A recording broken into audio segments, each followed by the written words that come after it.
ప్రియ సహోదరి సహోదరులారా, ఈ రాత్రి మీ చేతిలో ఒక పవిత్ర గ్రంథం ఉంది. మీ మొబైల్ ఫోన్ తెరపై ఒక యాప్ రూపంలో దేవుని వాక్యము కనిపిస్తుంది. మీ ఇళ్లలో బహుశా ఒకటి కంటే ఎక్కువ పరిశుద్ధ లేఖన భాగాలు కూడా ఉండి ఉండవచ్చు. కానీ ఒక క్షణము మీ హృదయాన్ని అడిగి ఆలోచించండి. ఈరోజు మీరు చదువుతున్న ఈ బైబిల్ వేల సంవత్సరాల క్రితము ఆ పరలోకపు తండ్రి తన ప్రవక్తలకు అపోస్తలులకిచ్చిన అదే వాక్యమా? లేక శతాబ్దాల ప్రయాణములో, కాలగమనములో మనుషులు తమ స్వార్థము కోసము తమకు నచ్చినట్టు దీనిని మార్చేశారా? ప్రియులారా, ఈరోజు సోషల్ మీడియాను తెరిచిన, యూట్యూబ్ వీడియోలను చూసిన, కొన్ని పుస్తకాలను చదివినా ఒక మాట చాలా గట్టిగా వినిపిస్తుంది: బైబిల్ చాలాసార్లు మార్చబడింది అని. అసలు బైబిల్ ఇప్పుడు భూమిపై ఎక్కడా లేదు. రాజులు, అధికారంలో ఉన్నవారు తమకు అనుకూలంగా వాక్యాలను మార్చేశారు అని ఈ మాటలు విన్నప్పుడు ముఖ్యముగా నేటి తరము యువత మనసులో ఒక అలజడి, ఒక ఆందోళన మొదలవుతుంది. అయితే రాత్రింబగళ్ళు నేను మోకరించి చదువుతున్న నా బైబిల్ను నేను ఎలా నమ్మాలి? ఇది దేవుని మాట అని ఏ చారిత్రక నమ్మకంతో ఒప్పుకోవాలి అని. నా ప్రియమైన సహోదరుడా, సహోదరి, ఈరోజు మనము కేవలము భావోద్వేగాలతో మాట్లాడుకుందామని నేను మిమ్మల్ని ఆహ్వానించడం లేదు. ఈ రాత్రి మనము చరిత్రతో మాట్లాడుదాం. వాదనలతో కాదు, గట్టి ఆధారాలతో మాట్లాడుదాం. అపోహలతో కాదు, భూమి పొరల్లో నుంచి బయటపడిన పురావస్తు పరిశోధనలతో, శతాబ్దాల నాటి లిఖిత ప్రతులతో, ప్రపంచ ప్రఖ్యాత చరిత్రకారుల అధ్యయనాలతో మరియు దేవుని సజీవ వాక్యముతో మాట్లాడుదాం. ఈ ఎపిసోడ్ ముగిసే సమయానికి మీ హృదయంలో ఉన్న ప్రతి అనుమానము పటాపంచలైపోతుంది. మీ చేతిలో ఉన్న వాక్యముపై మీకున్న విశ్వాసము ఒక బండల స్థిరపడబోతుంది. దేవుడు తన వాక్యాన్ని మీ వరకు ఎలా చేర్చాడో అద్భుతాన్ని మీరు కల్లారా చూడబోతున్నారు. ప్రియులారా, ప్రభువును రక్షకుడునైన యేసుక్రీస్తు అతి శ్రేష్టమైన నామములో మీ అందరికీ నా హృదయపూర్వక వందనాలు. ప్రతిరోజు రాత్రి 7 గంటలకు ప్రసారం అవుతూ ఎందరో ఆత్మీయ జీవితాలను బలపరుస్తున్న మన ప్రత్యేక డాక్యుమెంటరీ సిరీస్ బైబిల్ యొక్క చరిత్ర, దానిలో దాగిన సత్యముకు మీ అందరినీ ప్రేమతో ఆహ్వానిస్తున్నాను. ప్రియులారా, గత ఎపిసోడుల్లో బైబిల్ గ్రంథము అసలు ఎలా రూపాంతరము చెందింది, కుమ్రాన్ గుహలలో దొరికిన మృత సముద్రపు చుట్టల వెనుక ఉన్న రహస్యమేమిటి, 66 పుస్తకాలు ఒకే గ్రంథముగా ఎలా ఏర్పడ్డాయి, ప్రాచీన కాలంలో దేవుని సేవకులు వాక్యము కోసము పడిన ప్రసవ వేదన ఎలాంటిది, మరియు ఈ బైబిల్ను భూమిపై లేకుండా నాశనము చేయాలని చూసిన రోమా చక్రవర్తుల క్రూరమైన చరిత్రను మనము కళ్ళకు కట్టినట్లు తెలుసుకున్నాం. ఈరోజు మన సిరీస్లోని అత్యంత కీలకమైన, ప్రతి ఒక్కరూ ఖచ్చితంగా తెలుసుకోవలసిన ప్రశ్నలతో మీ ముందుకు వచ్చాను. బైబిల్ నిజముగా మారిపోయిందా? అనువాదాల వెనుక ఉన్న అసలు సత్యం ఏమిటి? రండి, ఈ సత్య అన్వేషణలోనికి వెళ్లే ముందు మన హృదయాలను దేవుని సన్నిధిలో ఉంచి చిన్న ప్రార్థన చేసుకుందాం. మహాపరిశుద్ధుడవు, ప్రేమ స్వరూపివైన మా పరలోకపు తండ్రి, నీ పవిత్రమైన నామానికి కోట్లాది స్తుతులు, స్తోత్రాలు చెల్లించుకుంటున్నాం. దేవ, తరతరాలుగా, యుగయుగాలుగా శత్రువు ఎన్ని శోధనలు తెచ్చినా నీవు కంటికి రెప్పలా కాపాడి మా చేతికి అందించిన నీ జీవవాక్యాన్ని ఈ రాత్రి మరింత లోతుగా చారిత్రక ఆధారాలతో అర్థము చేసుకునే జ్ఞానము మాకు అనుగ్రహించమని వేడుకుంటున్నాం.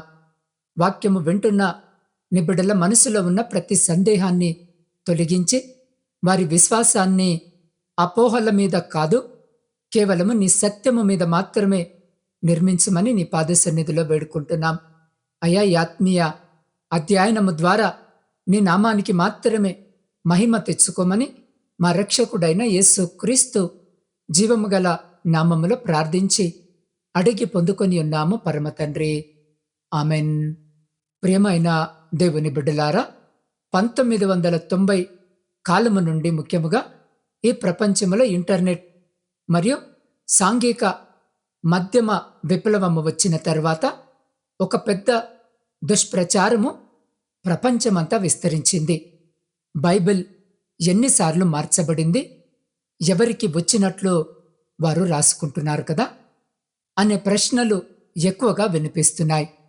అయితే ఈ ప్రశ్నలు అడిగిన వారిలో 2 రకాల మనుషులుంటారు. మొదటి రకం నిజంగానే సత్యాన్ని తెలుసుకోవాలని, మనసులో ఉన్న సందేహాన్ని నివృత్తి చేసుకోవాలని అడిగే యథార్థవంతులు. రెండో రకము ఎలాగైనా సరే మీ విశ్వాసాన్ని బలహీనపరచాలి, దేవుని వాక్యముపై మీకు నమ్మకము లేకుండా చేయాలి అని కుతంత్రముతో అడిగేవారు.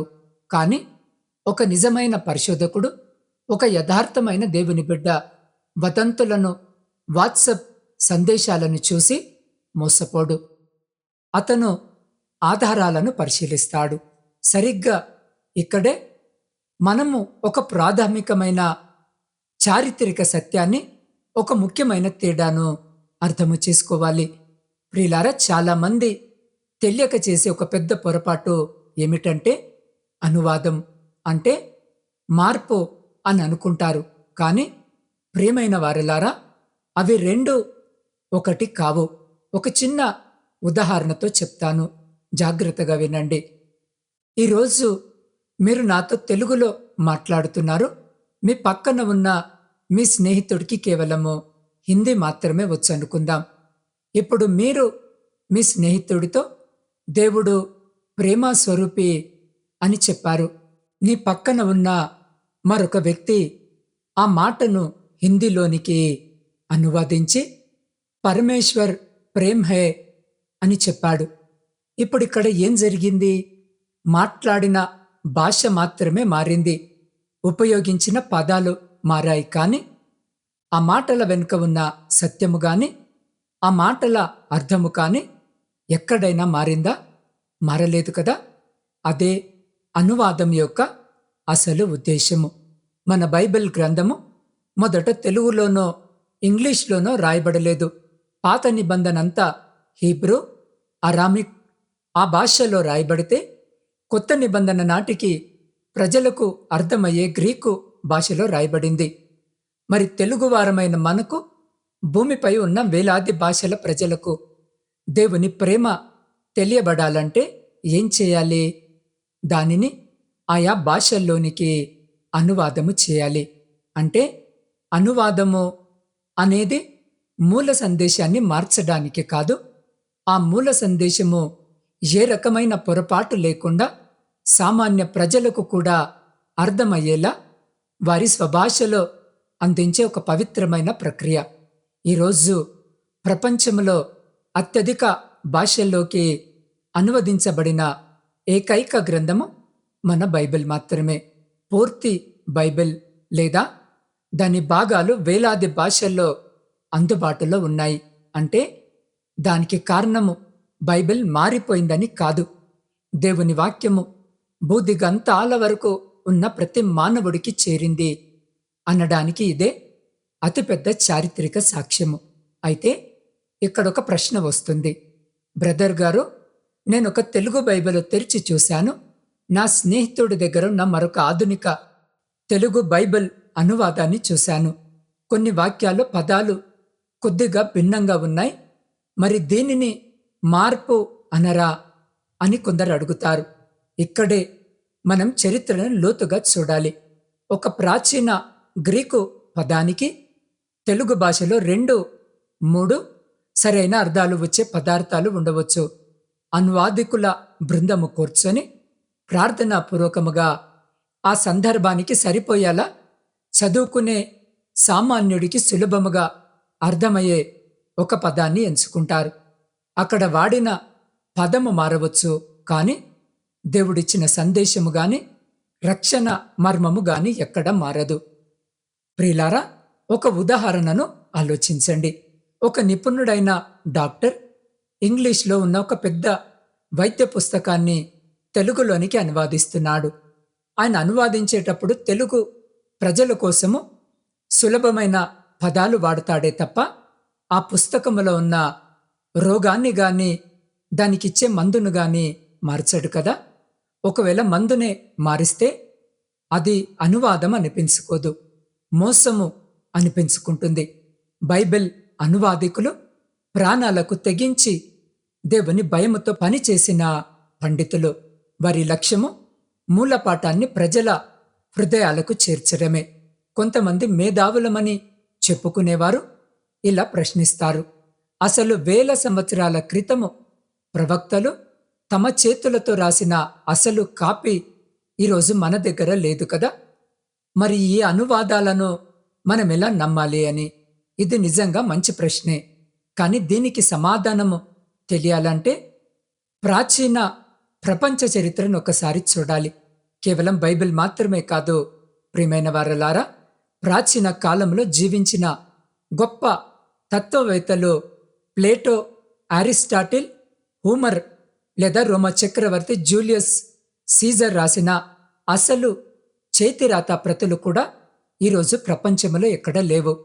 మరి చరిత్రకారులు వారి గురించి, వారు రాసిన పుస్తకాల గురించి ఈరోజు పాఠశాలల్లో, కళాశాలల్లో ఎలా బోధిస్తున్నారు? ఆ కాలంలో రాయబడిన నకలు ప్రతుల ఆధారంగానే.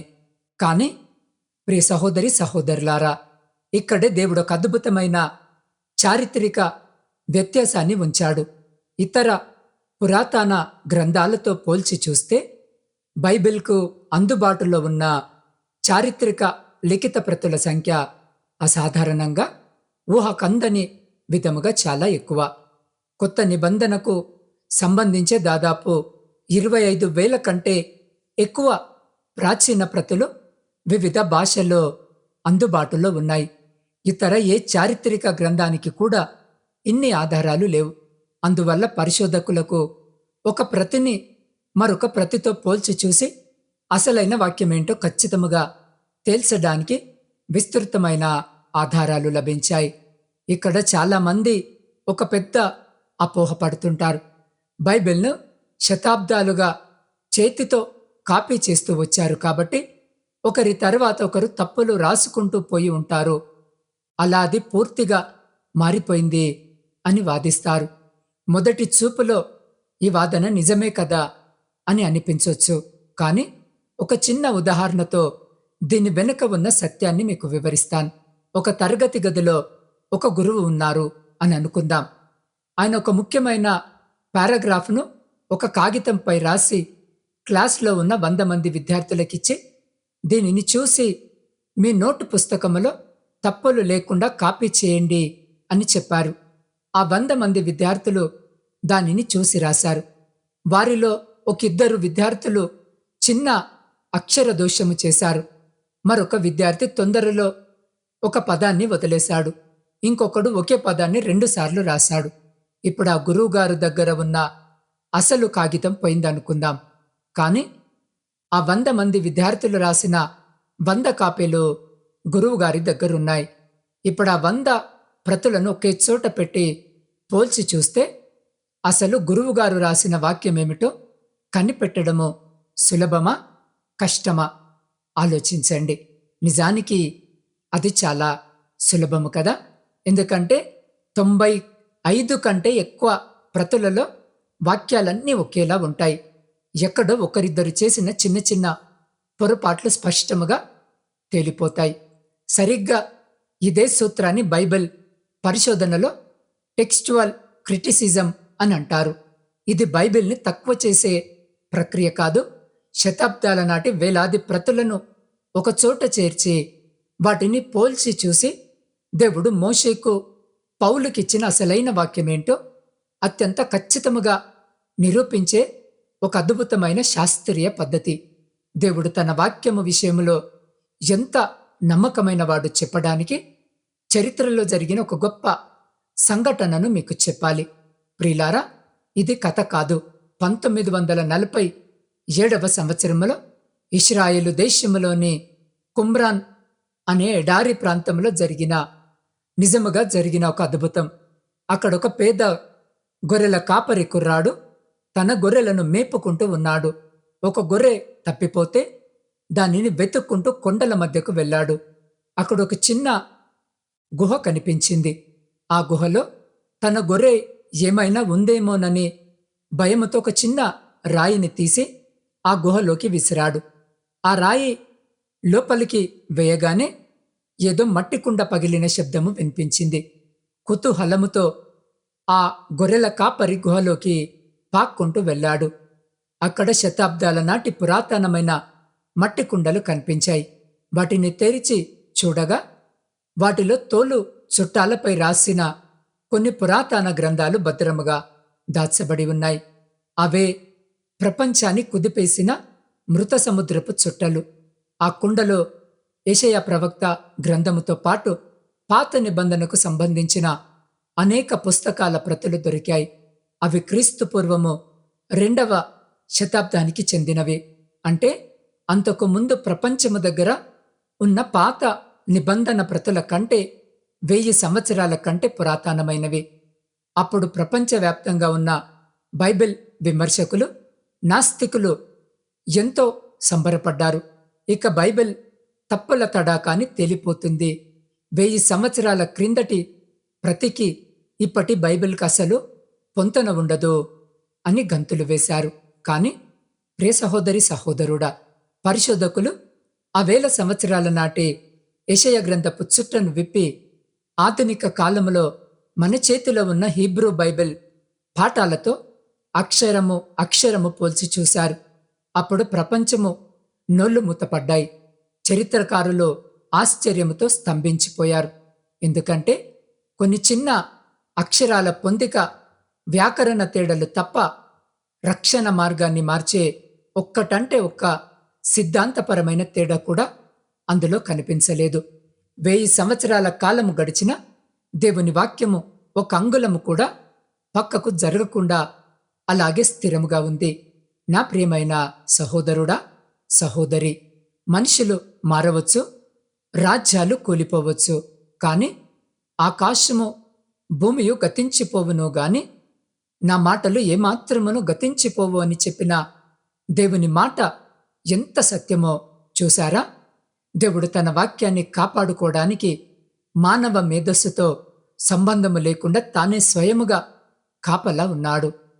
ప్రియ సహోదరి సహోదరులారా, లోకములో చాలామంది అడుగుతూ ఉంటారు, అసలు ఈ అనువాదాలు చేసేటప్పుడు అనువాదకులు తమకు నచ్చినట్లు తమ సొంత సిద్ధాంతాలకు అనుకూలముగా రాసుకునే అవకాశం ఉంది కదా అని. కానీ చరిత్ర ఏమి చెబుతుంది అనంటే, నేడు మన చేతిలో ఉన్న ప్రధాన బైబిల్ అనువాదాలు ఏ ఒక్క వ్యక్తి ఒంటరిగా కూర్చొని చేసినవి కాదు. వాటి వెనుక ప్రపంచవ్యాప్తముగా ఉన్న వందలాది మంది హీబ్రూ పండితులు, గ్రీకు భాషా నిపుణులు, నిష్ఠాతులైన చరిత్రకారులు, శాస్త్రవేత్తలు ఒక బృందముగా ఏర్పడి రాత్రింబగళ్ళు శ్రమించారు.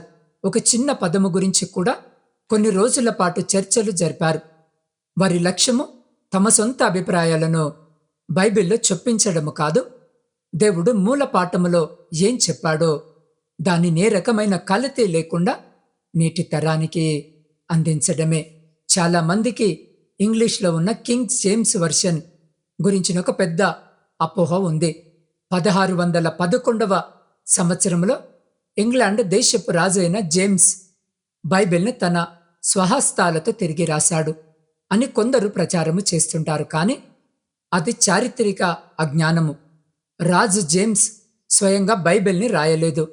ఆయన ఆ కాలంలో ఉన్న 54 మంది అత్యున్నత దైవజనులను, పండితులను పిలిపించి అప్పటి వరకు అందుబాటులో ఉన్న అత్యంత ప్రాచీన హీబ్రూ, గ్రీకు ప్రతులను ఆధారముగా చేసుకొని సామాన్య ప్రజల కోసము ఒక అద్భుతమైన ఇంగ్లీష్ అనువాదాన్ని సిద్ధము చేయమని ఆ ప్రాజెక్టుకు ఆయన రాజముద్ర వేశారు, ఆర్థిక సహాయం చేశారు తప్ప ఆయన వాక్యాన్ని మార్చలేదు. మరి ఈరోజు ఎందుకు కొన్ని కొత్త అనువాదాలు వస్తున్నాయి? ఎందుకంటే 1611వ సంవత్సరము తర్వాత భూమి పొరల్లో నుంచి మరిన్ని పురాతనమైన నమ్మదగిన లిఖిత ప్రతులు బయటపడ్డాయి. అంతేకాదు కాల గమనములో భాష మారుతూ ఉంటుంది. 400 సంవత్సరాల క్రితము వాడిన ఇంగ్లీషు లేదా 100 సంవత్సరాల క్రితము మన తాతలు వాడిన గ్రాంథిక తెలుగు ఈనాటి యుగాంతానికి, ఈనాటి యువతరానికి అంత సులభముగా అర్థము కాదు. అందుకే మూల సందేశానికి ఏమాత్రము ద్రోహము చేయకుండా నేటి తరానికి దేవుని ప్రేమను స్పష్టముగా అందించడం కోసమే నూతన అనువాదాలు వస్తున్నాయి.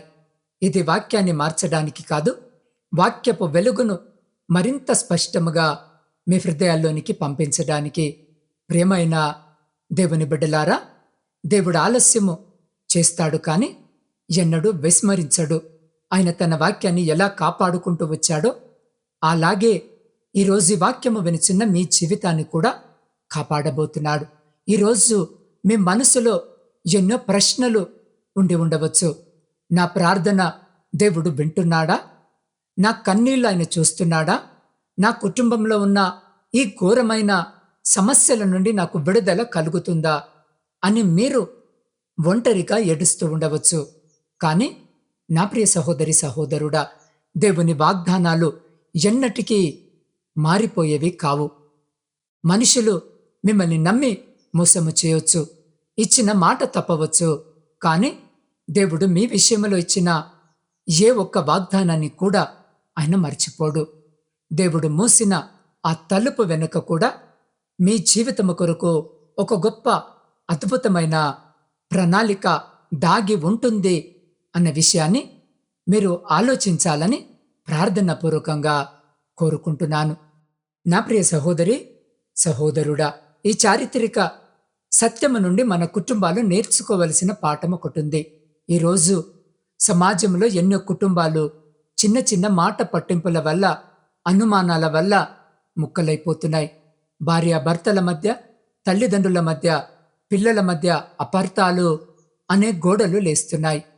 ఎక్కడో ఎవరో చెప్పిన అబద్ధపు మాటలను నమ్మి కళ్ళ చూడకుండా, నిజ నిజాలు తెలుసుకోకుండా సొంత రక్త సంబంధాలను దూరము చేసుకుంటున్నారు. ప్రిలారా, ఈరోజు మనం వార్తాపత్రికల్లో, సాంఘిక మాధ్యమాల్లో చూస్తూ ఉంటే భయంకరమైనటువంటి వార్తలను వింటున్నాము, దృశ్యాలను చూస్తున్నాం. కానీ బైబిల్ చరిత్ర మనకేం నేర్పిస్తుంది అనంటే, పరిశోధకులు ఏ ఒక్క వదంతును నమ్మలేదు. వారు మూల ఆధారాల దగ్గరకు వెళ్ళారు, నిజాన్ని నిరూపించారు.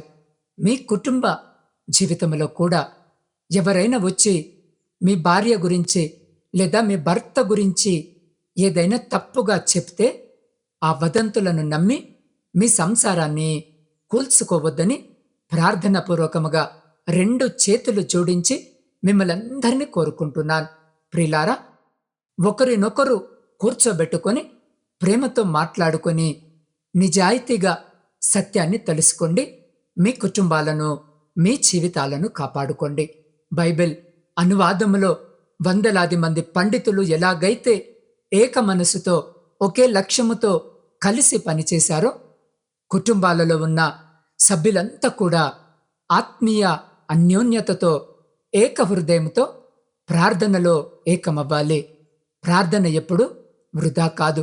ఏ కుటుంబంలో అయితే భార్య భర్తలు కలిసి మోకరిస్తారో, ఏ ఇంటైతే పిల్లలకు చిన్నతనము నుంచే దేవుని వాక్యపు విలువలను నేర్పుతారో, ఆ కుటుంబాన్ని లోకములో ఏ దుష్ట శక్తి కూడా ఏమీ చేయలేదు. ఈరోజు మీ కుటుంబ పరిస్థితి ఎంత దారుణంగా ఉన్నా, ఆర్థిక ఇబ్బందులు మిమ్మల్ని చుట్టుముట్టినా, దేవుడు మీతోనే ఉన్నాడు అనే సత్యాన్ని నమ్మండి.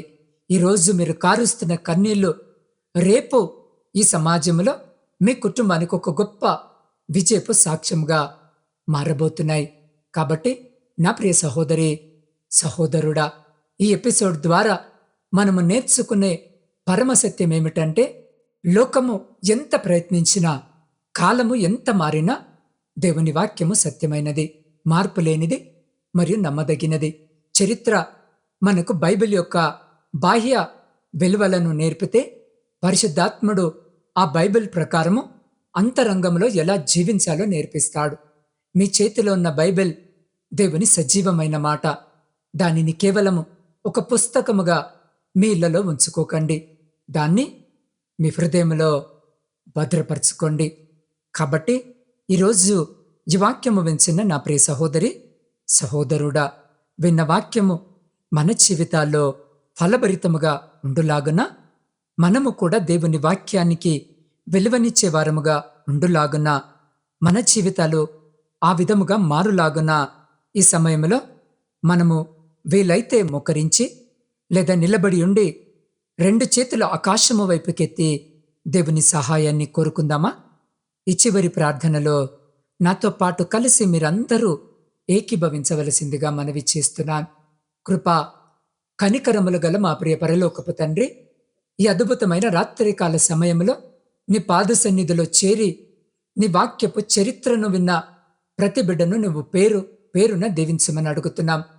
తండ్రి, ఎన్నో శతాబ్దాలుగా ఎందరో భక్తుల త్యాగాల ద్వారా, రక్తధారల ద్వారా నువ్వు కాపాడి మా చేతికి అందించిన ఈ పరిశుద్ధ గ్రంథాన్ని బట్టి నీకు కృతజ్ఞతలు. అయ్యా, వింటున్నా నీ బిడ్డల మనసులో ఉన్న ప్రతి ఆందోళన, భయము, ఒంటరితనము, వేదనలను ఈ క్షణమే తొలగించండి. అయ్యా, వారు ఒంటరిగా లేరని, మీరు వారితో ఉన్నారనే ధైర్యాన్ని వారికి అనుగ్రహించండి. అయ్యా, మా చేతిలో ఉన్న బైబిల్ కేవలము అక్షరాల పుస్తకము కాదు తండ్రి, మా జీవితాన్ని మార్చే జీవవాక్యము అనే నమ్మకముతో ప్రతిరోజు దానిని ధ్యానించే, చదివే ఆకలిని నీ చిత్త ప్రకారము జీవించే ఆత్మీయ బలమును మా అందరికీ దయచేయమని మా కొరకు త్వరలో రానయున్న యేసు క్రీస్తు అతి పరిశుద్ధ నామములో ప్రార్థించి స్తుతించి అడిగి పొందుకొని ఉన్నాము మా పరమ తండ్రి. ఆమెన్. ప్రియమైన దేవుని బిడ్డలారా, ఈరోజు మనము తెలుసుకున్నాం బైబిల్ ఎలా సురక్షితంగా మన చేతికి వచ్చిందో, అపోహల వెనుక ఉన్న అసలు సత్యమేమిటో. వచ్చే ఎపిసోడ్లో మనం మరొక ఆశ్చర్యకరమైన, ఉత్కంఠభరితమైన చారిత్రక ప్రయాణానికి సిద్ధము కాబోతున్నాం. భూమి అడుగున వేలాది సంవత్సరాలుగా దాగి ఉన్న పురాతన రాళ్ళు, బైబిల్ కాలపు రాజుల పేర్లు, చెక్కబడిన శిలాఫలకాలు, లేఖనాల్లో చెప్పబడిన సామ్రాజ్యాలు, నగరాల గోడలు నిజముగా పురావస్తు శాస్త్రము బైబిల్ సమర్థిస్తుందా, లేక ఆధునిక విమర్శకులకు కొత్త అస్త్రాలను ఇస్తుందా? రేపు రాత్రి సరిగ్గా 7 గంటలకు ఎపిసోడ్ 8లో పురావస్తు శాస్త్రము బైబిల్ని సమర్థిస్తుందా, భూమి అడుగున దాగిన ఆశ్చర్యకరమైన సాక్ష్యాలు అనే అంశంతో కలుద్దాం. ఈ ఆత్మీయ సందేశము మీ హృదయాన్ని తాకినట్టయితే, మీ విశ్వాసాన్ని బలపరిచినట్టయితే తప్పకుండా ఈ వీడియోను లైక్ చేయండి. మరియు మీ కుటుంబ సభ్యులు, స్నేహితులతో లేదా మీ వాట్సాప్ స్టేటస్లో దీన్ని షేర్ చేయండి. ప్రతిరోజు 7 గంటలకు ప్రచురించబడి అద్భుతమైన చారిత్రక మరి ఆత్మీయ ప్రయాణంలో నాతో కలిసి ముందుకు సాగడానికి నా ఛానల్ని సబ్స్క్రైబ్ చేసుకోండి. మీ జీవితంలో ఉన్న ప్రత్యేకమైన ప్రార్థన అవసరాలను ఈ ఎపిసోడ్ ద్వారా మీరు తెలుసుకున్న సత్యాన్ని క్రింద ఉన్న కామెంట్ బాక్స్లో కానీ లేదా స్క్రీన్ మీద కనిపిస్తున్న నా వాట్సాప్ నంబర్ కానీ తెలియజేసినట్టయితే నేను మీ కొరకు ప్రార్థిస్తాను. దేవుడు మిమ్మల్ని, మీ కుటుంబాలను సమృద్ధిగా దీవించునుగాక.